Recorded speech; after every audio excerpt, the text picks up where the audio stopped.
Hey y'all, this is Whitney, and welcome back to another episode of Spastic Chatter. If you're new here, Spastic Chatter is a platform meant to feature those in the Cerebral Palsy community, and I get together with individuals with CP, like myself, to have an uncensored chat, if you will, about what it's like living with this type of disability. And for this week, I have Sam, and he has his own he does weightlifting, and he has his own company per se called Daidalos. I might butcher the name, but I will let Sam introduce himself, and then we'll get on to the conversation. So take it away, Sam.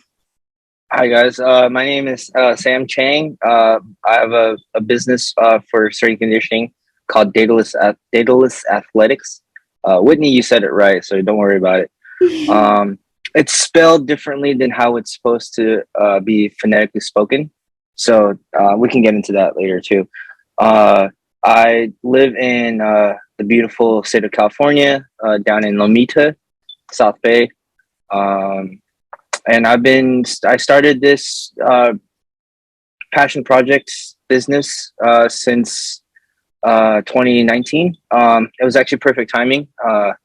When COVID hit, I spent most of 2020 and the latter half and all of 2021 just building up the brand and working on different things throughout it.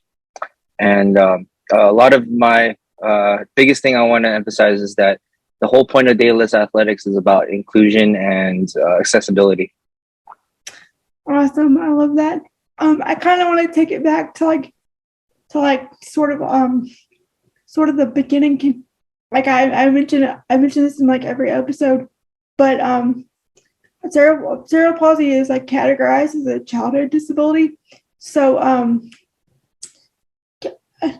always ask my guests, how was your childhood growing up with CP? Was it any different than like a quote unquote normal childhood?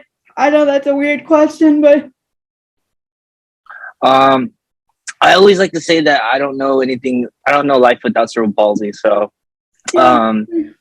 if people have a shitty childhood, as most people say, I had definitely a fucked up childhood. It was definitely a lot worse. Growing up as like the only kid with a disability in the whole neighborhood and the school it was definitely tough. But you know, what doesn't break you makes you stronger, right? Exactly. And I can relate to being the only kid with a physical disability. I grew up, my hometown only has like 1,000 people in it, so it's very small. Oh, wow. So I can kind of relate to that. What kind of got you into like the weightlifting field? Were you like into athletics and fitness, and then it kind of just went from there? Yeah, so it started off as me, being a little fat kid in high school. I was playing a lot of video games as they were. I would come home from school and log onto the computer and play hours of Counter-Strike and StarCraft and Diablo. And you get, when you're eating snacks and drinking soda and playing video games all day, you're never really going to be fit.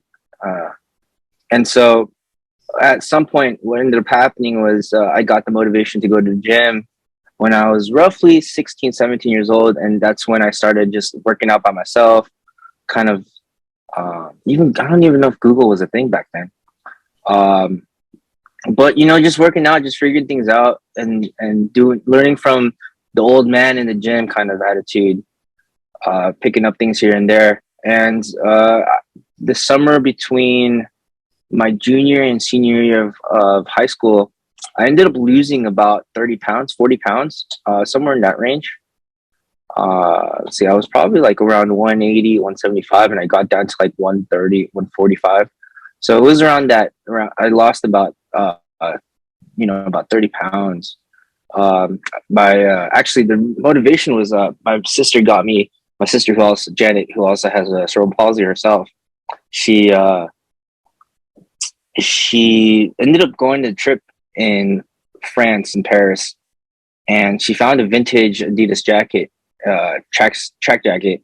She brought it back, and I was too fat to wear it, but it was so cool, so I wanted to wear it, and that's what kind of kickstarted me into actually working out. And then I just kind of grew into it. People were asking, because I was seeing results. People uh, were asking me for advice, and I was nowhere near qualified to give advice. So it kind of one thing led to another, and I switched. Went to college, and then basically got into wanting to learn about the body. And ultimately, what ended up happening was it was my curiosity of wanting to truly understand what cerebral palsy was, from not even just an experience through experience, but understanding it from a scientific perspective. And that's when I really did a lot of research about cerebral palsy during my undergrad. Wrote a couple papers about it and stuff like that, using cerebral palsy as kind of a reference point to for all the different papers I would get assigned to me through college. And that's kind of how it grew, and then kind of fell into the strength conditioning world, and in the CrossFit world, and then weightlifting itself, and the sport of weightlifting, and kind of just kept on growing. That's kind of how it went. I mean, I always loved growing up watching the Lakers, because we had Kobe and Shaq and all the championships during both my childhood and high school. So it was very easy for me to love sports.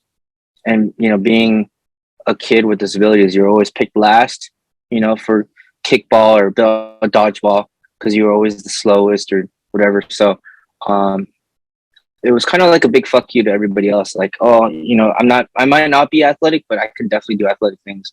So that's pretty much how it kind of, a revenge kind of turned into a whole thing. That's awesome. I love that. There's so much that I want to bring up with what you just said.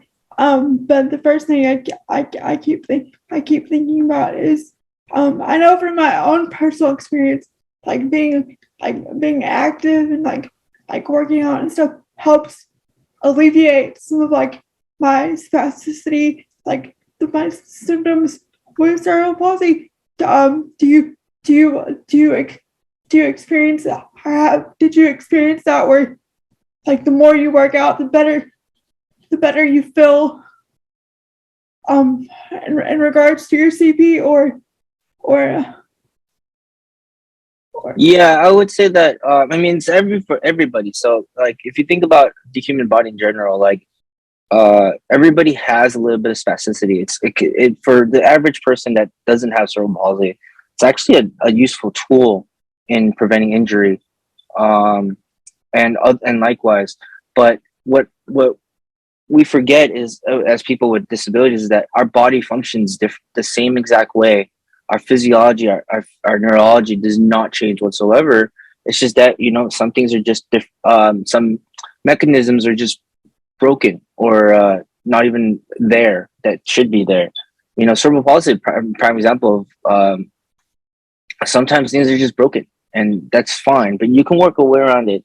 And so I would say that, throughout my life, moving and lifting weights has always alleviated a lot of the symptoms that I used to have with cerebral palsy. And I mean, I should define mine as, tell everybody that I was born with left hemiplegia. So, in certain ways, it's very interesting that, because even though I am diagnosed with left hemiplegia, I still sometimes find my right side of my body kind of lethargic, maybe lackadaisical. And it's clearly not from a muscular standpoint. It's definitely a neurological. You can feel the difference. But lifting weights is, it really has changed and augmented the way I move around everything. You know, to the point where people forget that even to the point where people who meet me don't even realize that I do have a disability. So that's for what it's worth. If you think about it, you know, lifting weights can actually not it can't undo, but mitigate a lot of the symptoms that we feel, and especially spasticity. You know, everybody talks about, you know, curling up into a ball or like a roly poly, and you can use lifting weights to undo a lot of the symptoms that have to do with spasticity. So, you know, we understand that from a clinical standpoint, if you think about like physical therapists, but the difference between someone like a physical therapist and me is, I'm in the business of building strength as opposed to getting somebody pain free. That makes sense.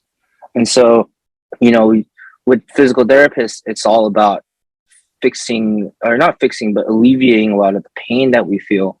But if I were to tell somebody, you know, that who has cerebral palsy, you should just lift weights, they're gonna look at me like I'm crazy.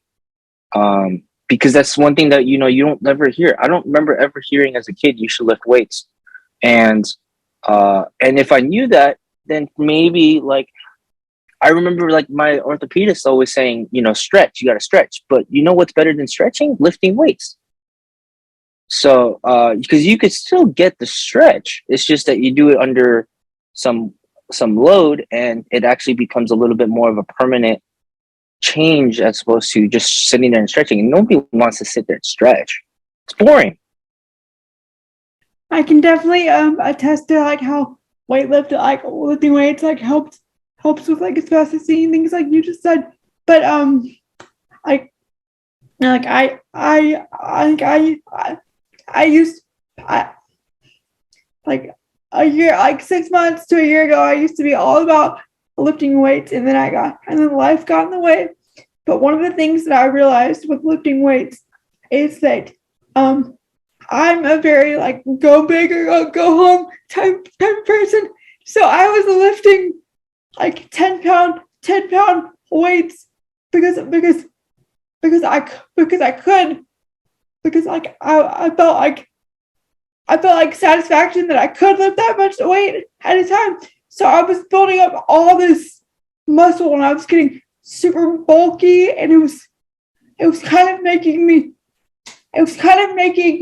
like my day-to-day life like kind of harder, because because the muscle was putting on weight and things like that. So I kind of had to like take like scale back and like be like, it's okay, I can just do smaller weights with like more reps, if that makes sense. Mm-hmm. So like it's not all about like, I guess my point is about it. It's not all about how much weight you can lift. It's about functionality. I don't know. Right. I don't know if any of this makes sense, but that's just what came to my mind when you were talking about how, like, because when I was lifting weights, like I could lift my, it got to where I could lift my arms above my head just by doing the repetitive motion of lifting the weight. My weight was just too, there was too much weight for me to handle. That was my own like I don't want to say stupidity, but like that was my own like battle within myself. Like, look how much weight I can lift. Look how much weight I can lift. But it was, in turn, it was like not good for my body. Yeah, there's definitely a sliding scale with lifting weights. You know, when I coach weightlifting, the whole goal of the sport is to lift as much as possible, one time. You know, so it's not about how much can you do in terms of time and speed, or like volume wise. But the thing is that like I'm in the opinion that everybody should lift weights. it doesn't matter. It doesn't matter if you're somebody with a disability or if you're a high level athlete that wants to make it to the Olympics. Uh, Everybody should lift weights, and uh, but it's just the way you lift weights and the structure of how you lift weights dictates how that how the lifting actually the exercise alone will uh, change the way your body functions. And so with people that have disability, sure you want to get stronger, but there's also a point where like if you get too strong, you know, your body will start to degrade. And you're if you sorry, not too strong. There's no such thing as too strong because that's all relative. I would say that the more you lift weights, there's always a push and pull where um, lifting uh, too far, going too far past your limits will actually break you. Whereas lifting for daily function could look different. You could still do the same exercises. You could still, you know, hold the dumbbell over your head. You could press the dumbbell over your head. You can, um, you know, squat down to the bar, squat down to the ground.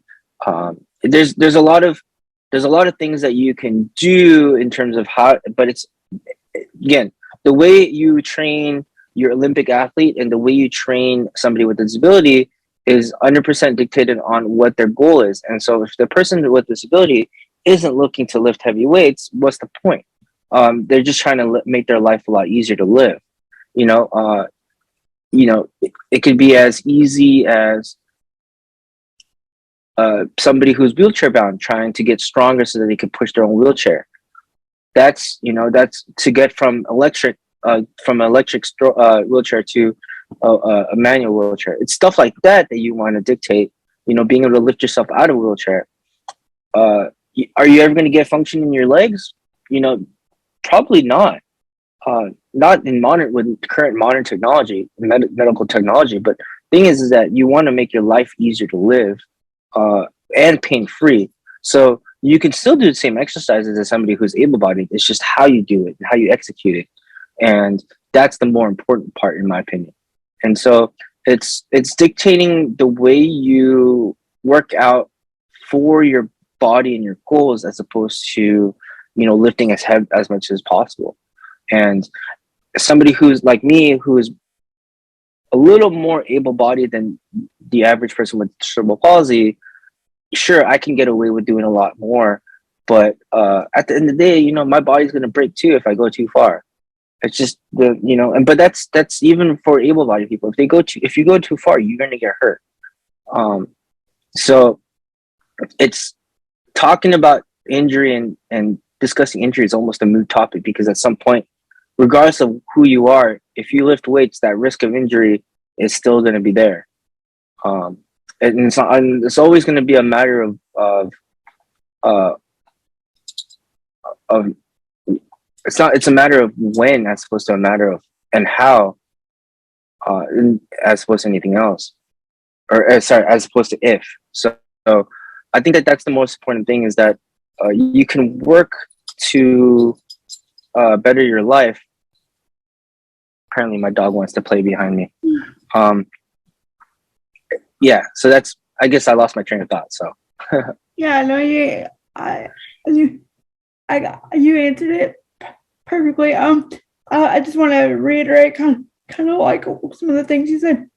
Like it's all about adapting your workout to fit your level of, to fit your needs and your level of how you can do things.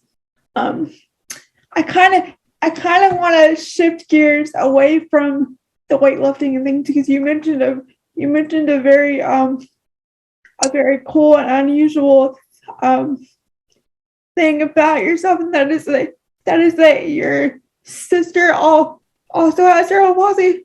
Yeah, my sister is quadriplegic. She's about 10 years older than me. She's also has cerebral palsy. It's just an anomaly between the two of us that we're siblings and have cerebral palsy. That's awesome. That's about it.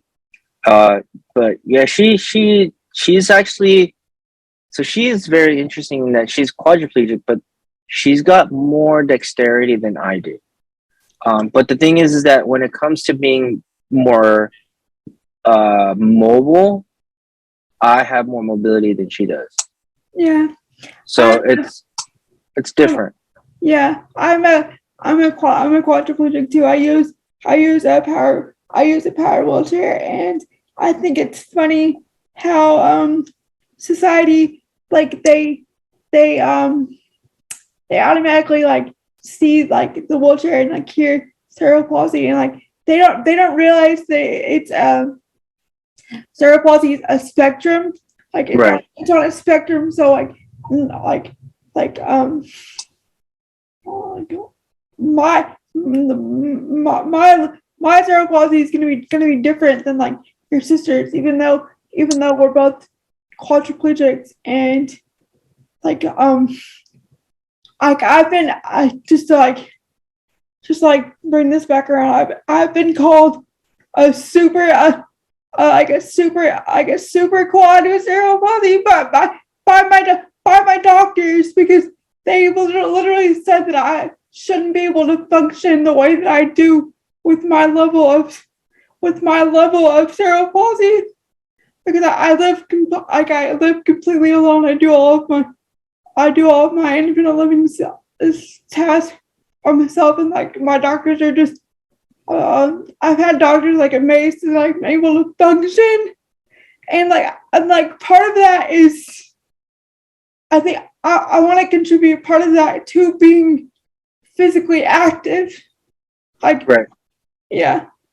I think that plays a lot plays a lot into it. And it's like, just like your mindset, like before we got on this call, like we're talking about like, oh, we don't have that woe is me mindset. Like we have like, yeah, we have a disability, but this is just how we live. Like this is our normal. We don't know any different. Yeah, that's one of the reasons why I am not a fan of the phrase adaptive athlete.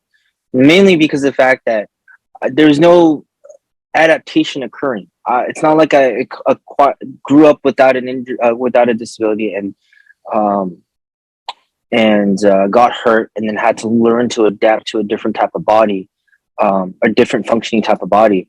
And my biggest argument against adaptive athletes, and again, I don't know what the answer would be, but besides just different types of bodies, different type of athlete.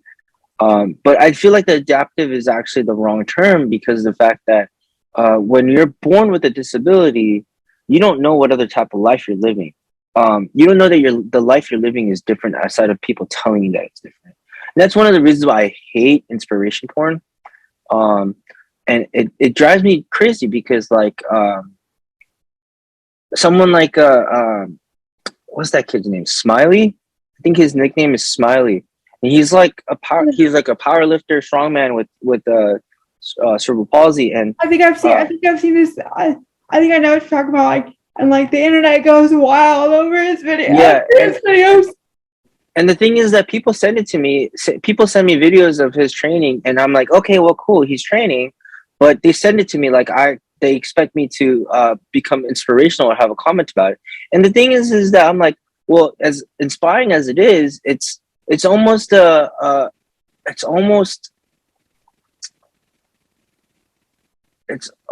what's the word? Like tokenism. Yeah, it's almost tokenism. It's almost tokenism, because it's like, look at this kid who could lift, and again, he doesn't lift particularly like true to the book, but he lifts to the point where he's not going to injure himself.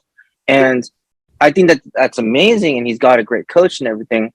But you're using him as an inspiration to make able-bodied people feel, oh my god, if he can do it, then I can do it too. But it's like, but okay, well, thank you for calling me an inspiration for being able to wipe my own ass. Exactly.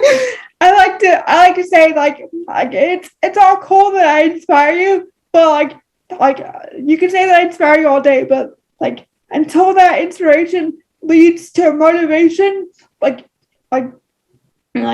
inspiration is just a word. Like I want to motivate you to get up and like do something, if that makes sense. Like you know what I mean? Yeah, and for me, like one of the things is I have a hard time telling people like I have a hard time with people telling me that I'm an inspiration, because the fact of the matter is that I haven't, in my opinion, I'm just another guy that's living his life in the way he knows how, Mhm. and that's the biggest thing for me. Because I really, to be dead honest, I could give a fuck what's happening with other people Yeah, in the world, especially when it comes to disability. What happens with other athletes that have disabilities on the other side of the country has very little effect to what I do and how I coach and how I treat other people. yeah, Because the fact is that they don't inspire me.